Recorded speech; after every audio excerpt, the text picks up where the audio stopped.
อันข่าวเป้งบอกว่าสิเอาไปเฮ็ดเวียกอยู่ไทยตอนมาเอาเนาะเจ้าแล้วเวลาเอาเจ้าไปสอก5ลูกคือว่าเอาไปสอกอยู่โรงพยาบาลคือบ่เอาไปสอกอยู่ไทยสอกอยู่โรงพยาบาล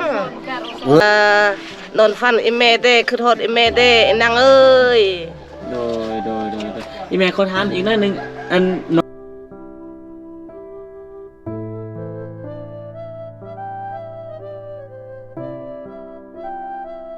โดยเนาะตอนนี้เขาก็มาอยู่กับเพิ่นเป็นที่เรียบร้อยเนาะครูคิวเนาะโดยเดี๋ยวจะให้เพิ่นแนะนำตัวก่อนเนาะอนุญาตอายกับเอื้อยสบายดีเพิ่นก่อนสบายดีโดยอันอายแนะนำตัวก่อนอายชื่อจังชื่อเสียงแดงนามอายุเท่าคิมอายุอยู่บ้านปาหอยลาวอายุจักปีละอายุ48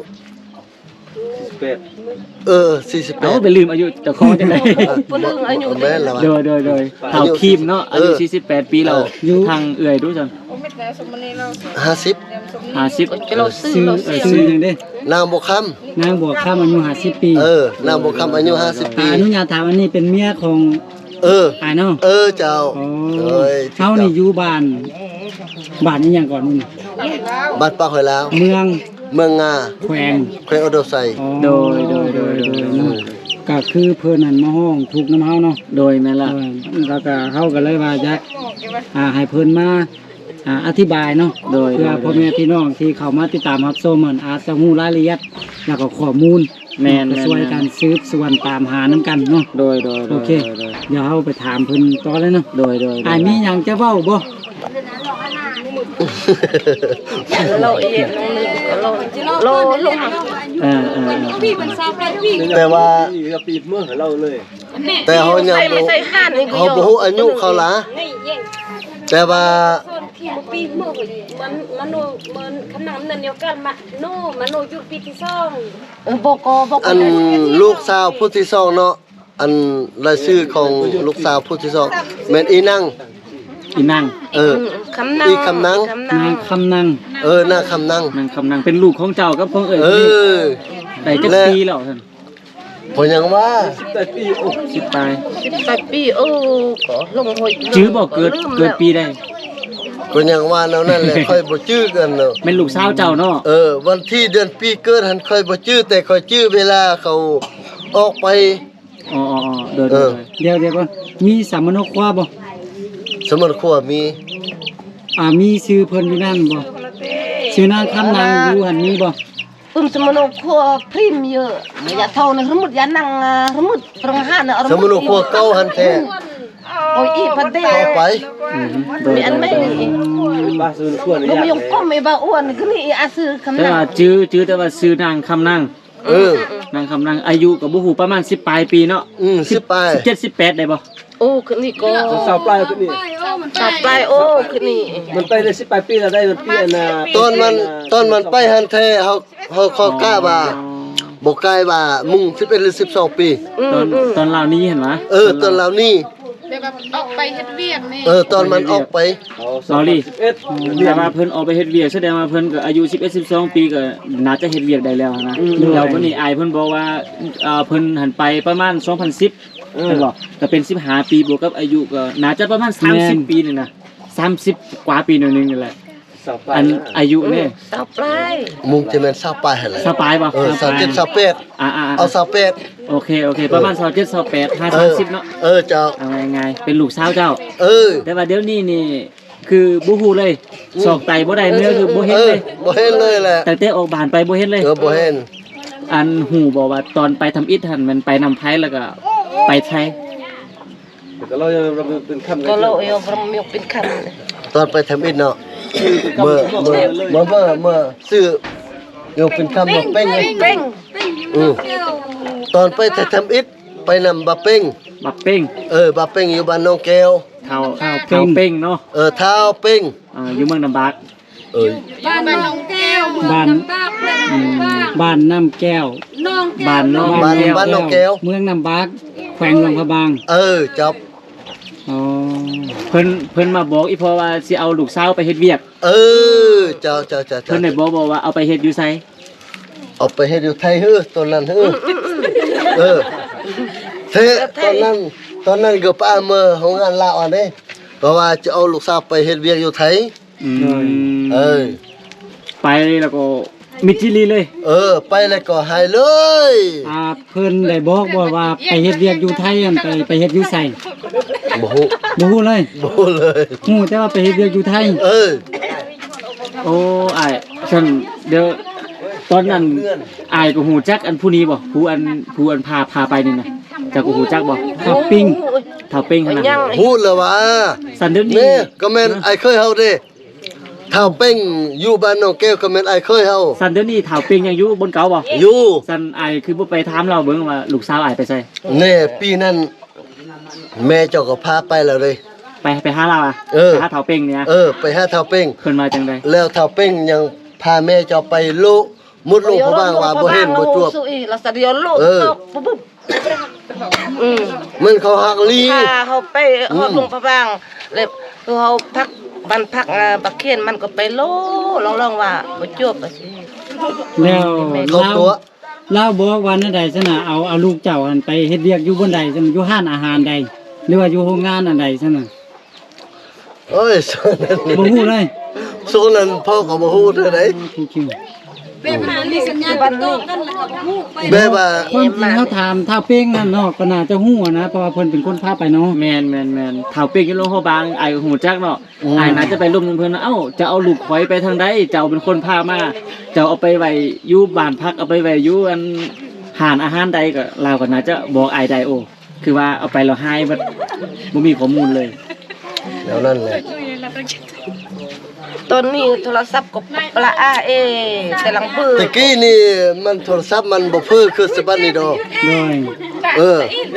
โดย มันก็สู้ ตะกี้นี่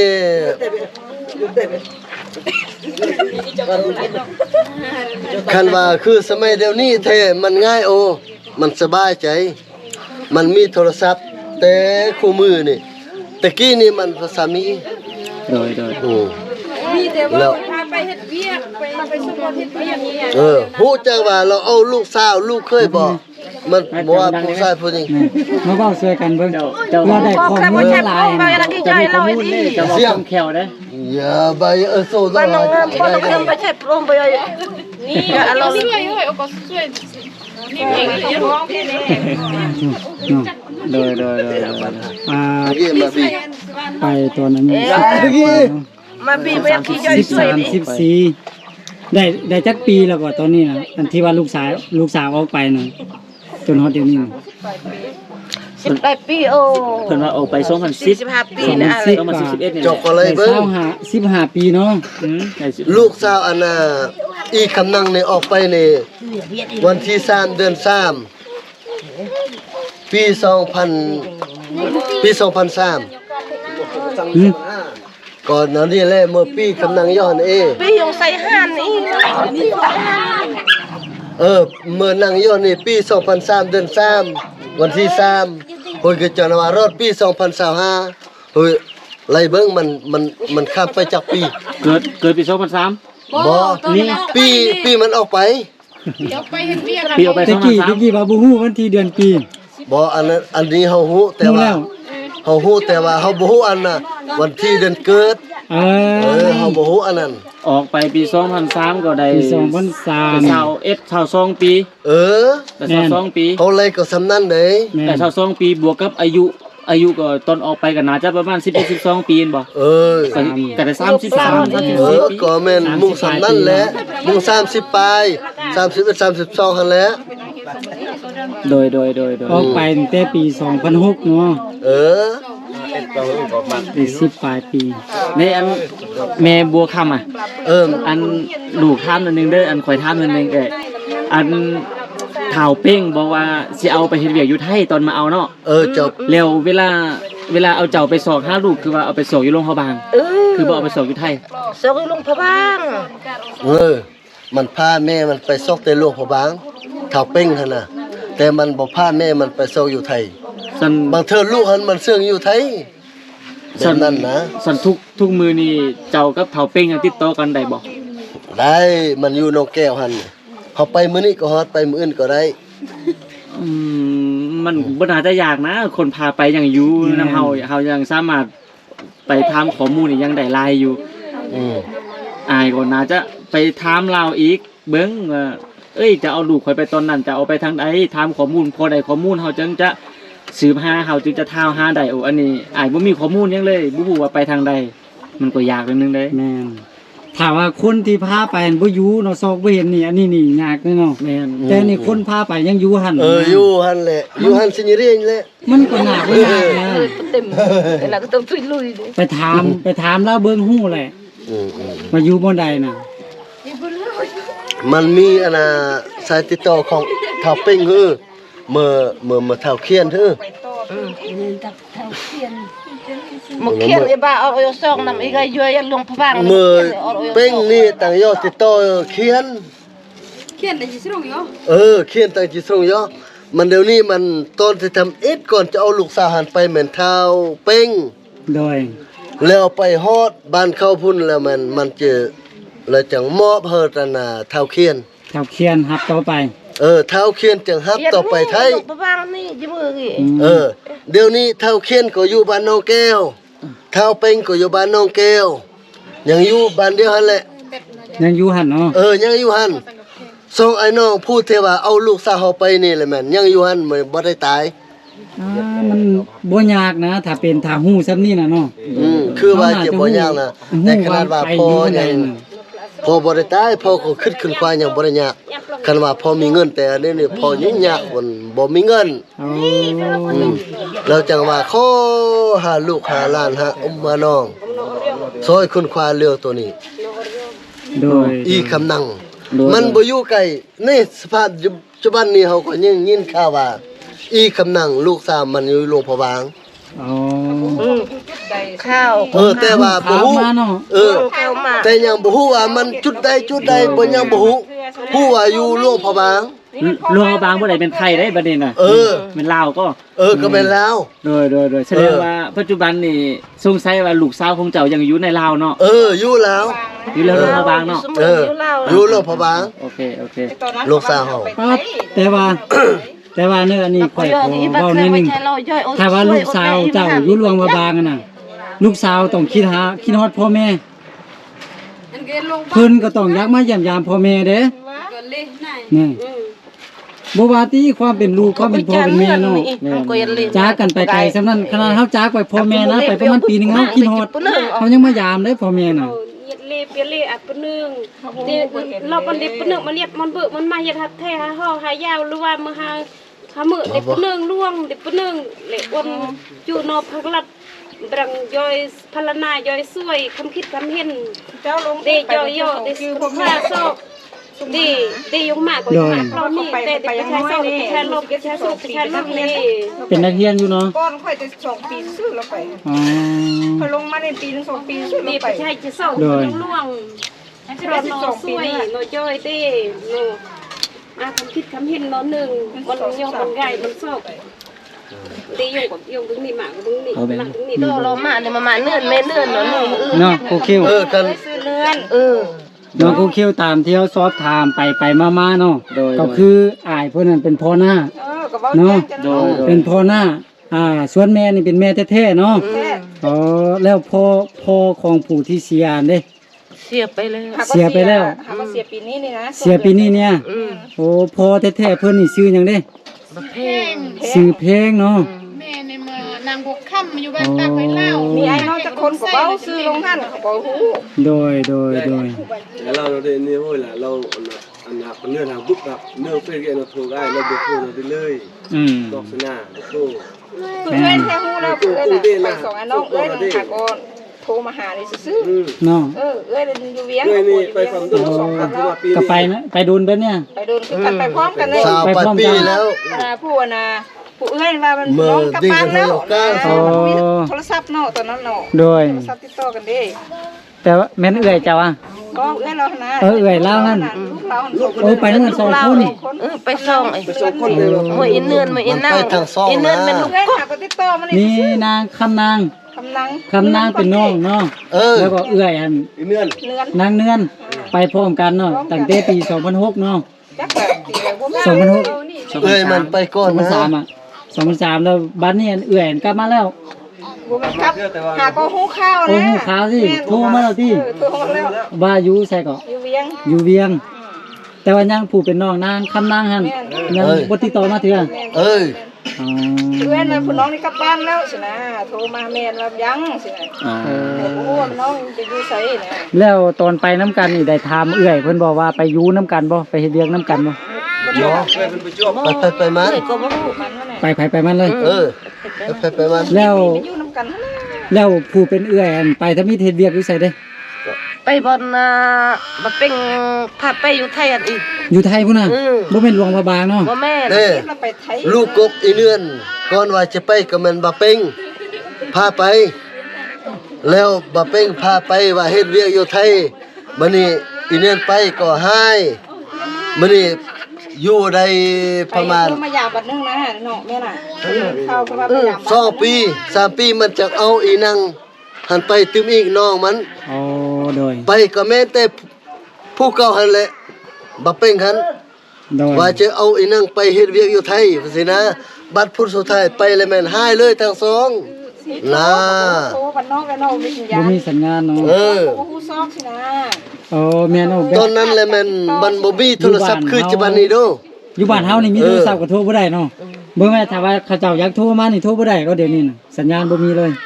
ก็ยังบอกแม่แล้วว่าคณะมีฮูปในเจ้าลงเฟซไปบางเทื่อเขาจื้อฮูปเขาก็ไปโตมาอย่างนั้นจะมีก็บ่ฮู้ลวงทั้งซ้ำนะ แม่นเนาะถ้ามีรูปมีห้อยเอามาเบิ่งก็แฮงดีอืม ฮูบโอเมื่อเจ้าเราเจ้าหน้าที่ตอนอาจโนยัดกลางยงนี่ มีอัน ก่อน หนู ตะ ก็ ทอ มาม ไม่ป้นยัดอันน่ะเจ้าหน้าที่เมื่อตำรวจนี่หยุดสืบสวนแล้วมันเกือบพันแก่หมดฮูบเลยก็เรา ว่าบางเทื่ออยู่น้ำหมู่น้ำคู่ก็สิทายเต้บ่มี หมดจุนึง ก็จ้าเอ้ย อย่าบึ้งยามนี้เนาะไทยฮูบเป็นตับนี่เอ้เฮ้ยอุ่นอยู่อามาก็เฮ้ยมื้อนี้ก่อนตะทอมไม่ป้นนี่และอยู่สืบสวนเราคืนนี้ก่อนสบายอาจารย์มื้อบึบบ่บึบเฮ้ยยามในก็ใกล้ทุกข์เนาะใกล้ทุกข์แล้วมันคืนนี้ก็เราอันสบายความสามารถว่าขอตกลงว่าตอนนั้นเจ้าหน้าที่อยู่เมืองเฮานี่นะลูกบ่เท่าแม่ปนได้ลงมาเอาฮูบแล้วก็สืบสวนเฮาต่างเป็นพ่อแม่แล้วเขายังว่าแนวนี้ตอนนั้นเฮาก็ทุกข์แท้ทุกว่าเอาเฮาก็เสื้อคณะพากันลังแท้ๆเฮาจังบ่มีความสามารถว่าจะตอบคำถามของเขาและเขาจังเอาว่าเขาจะเอาฮูบนี้แหละแล้วเขาถามเฮาจิตใจเพิ่นพ่อแม่นับตั้งแต่เอาฮูบนี้ไปแล้วเขาจะเริ่มไปซอกลูกเขาสองคนนี้มันจะจบแข่งได้เมืองได้ก็แล้วแต่แล้วเรื่องการสิ้นปกสิ้นเปลืองแล้วแม่นถ้าเขาไปจวบลูกเฮาแล้วแม่นเอาทั้งสองมาจนว่าตกอยู่นำเฮาเป็นพ่อแม่เลยมันสิ้นเปลืองมันสิตกเท่าใด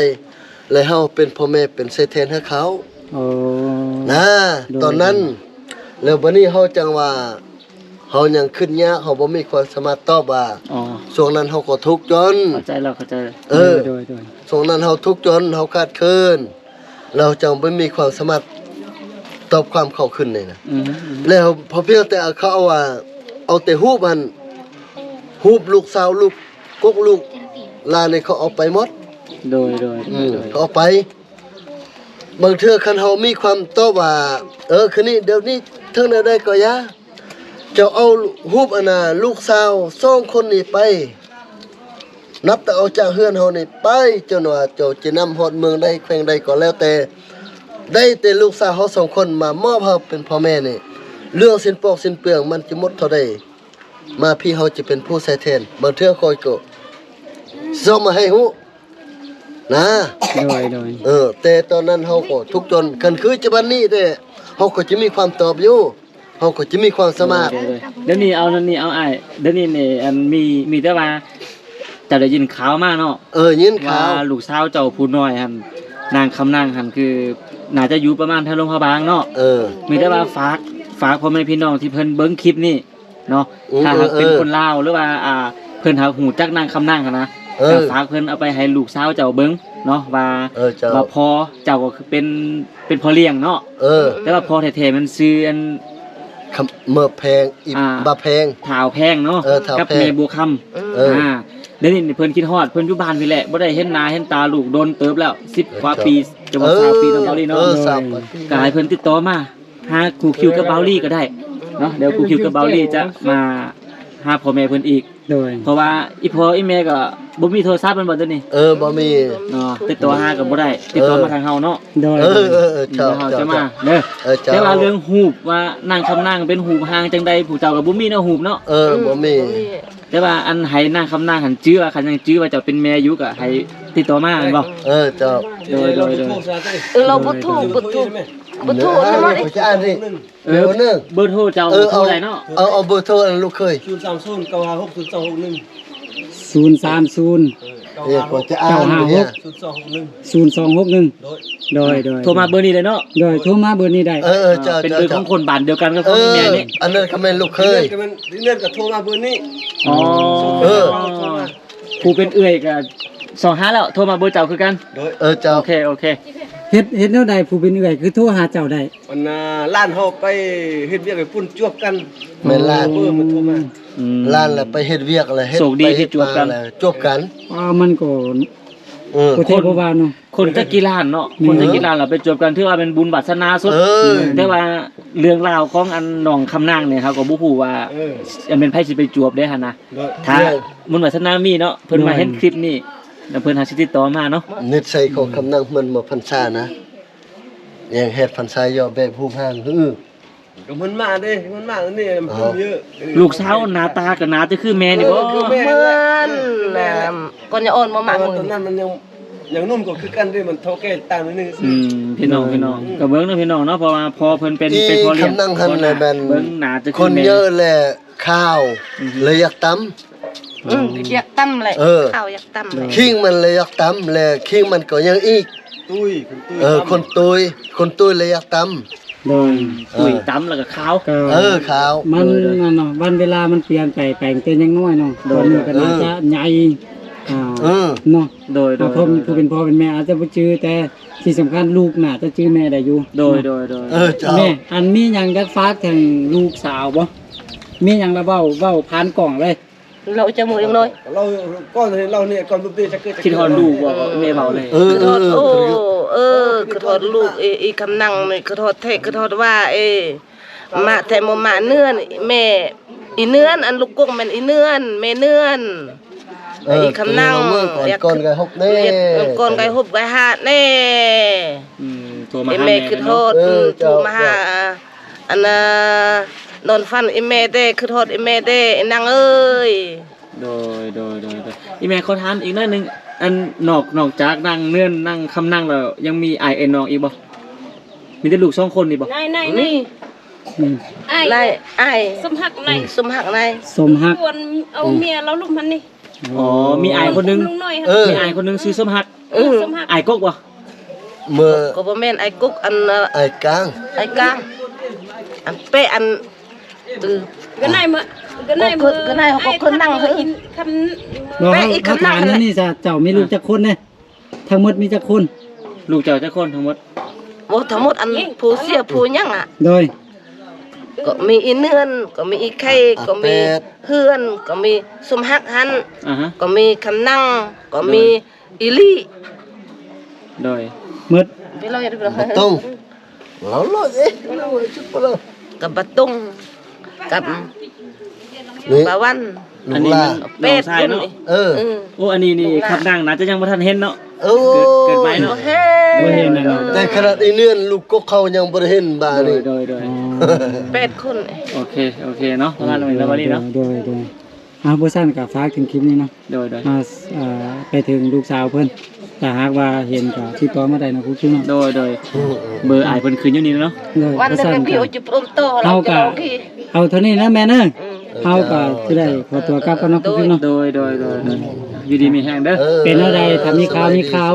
เฮาค่อยมาบอกเด้อ ขอให้อันได้เจอกันไวๆเนาะ บ่เป็นหยัง ก็โอเคเนาะพ่อแม่พี่น้องสำหรับคลิปนี้เนาะบาวลีก็จะมาสรุปสั้นๆให้พ่อแม่พี่น้องได้เข้าใจน้ำกันแบบกระจ่างแจ้งเนาะก็คือลูกผู้ที่ ผู้ที่เสียเนาะผู้ที่หายไปผู้ที่ออกจากครอบครัวหรือออกจากบ้านเมืองไปเนาะก็คือนางคำนางอายุประมาณ33ปีอยู่บ้านปากหอยลาวเมืองงาแขวงอุดมไซเนาะซึ่งว่าได้ออกจากบ้านไปในวันที่3 เดือน 3 2023เนาะได้ประมาณ22ปีเนาะพ่อแม่พี่น้องที่เพิ่นออกจากบ้านไปเป็นลูกของนางบัวคำและเฒ่าแพง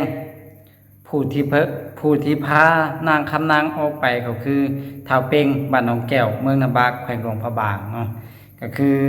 ตอนที่แรกคั่นผู้เป็นพ่อเป็นแม่เว้าว่าเฒ่าเป่งนี่มาพาเอานางคำนางหั่นไปเฮ็ดเวียกอยู่ไทยเนาะแล้วก็ออกไปตั้งแต่ปี2003เนาะก็หลายปีเนาะพ่อแม่พี่น้องก็ผู้ฮู้ข่าวนะผู้เป็นแม่เพิ่นก็คิดฮอดส่วนว่าผู้ที่เฮาสัมภาษณ์ผู้เป็นพ่อก็คือเป็นพ่อไม้พ่อหน้าเนาะแสดงว่าอาจจะบ่เคยเห็นหน้ากันก็เป็นได้เนาะเพราะว่าพอเพิ่นหาเกษียณในปีแล้วนี่เนาะก็หาเกษียณก็ฝากให้พ่อแม่พี่น้องเนาะช่วยกันคนละไม้คนละมือกดแชร์ไปให้ไปฮอดไปถึงนางคำนางเนาะเพราะว่าแม่เพิ่นคิดฮอดพ่อแม่พี่น้องแม่เพิ่นคิดฮอดหลายเนาะก็แชร์ไปถ้าว่าไปฮอดไปถึงนางคำนางเนาะเห็นคลิปนี้ก็อย่าลืมหาวิธีทางติดต่อกลับมาทีมงานเฮาหรือว่าติดต่อมาทางเบอร์ที่บอกไปอยู่ในคลิปเนาะหรือว่าหาเวลาโอกาสมาเยี่ยมยามพ่อแม่ได้ก็ดีเนาะเพราะว่าเพิ่นคิดฮอดแห้งก็จะประมาณนี้พ่อแม่พี่น้องสำหรับคลิปนี้บาวลี่ขอตัวลาไปก่อนเนาะแล้วพบกันใหม่สบายดี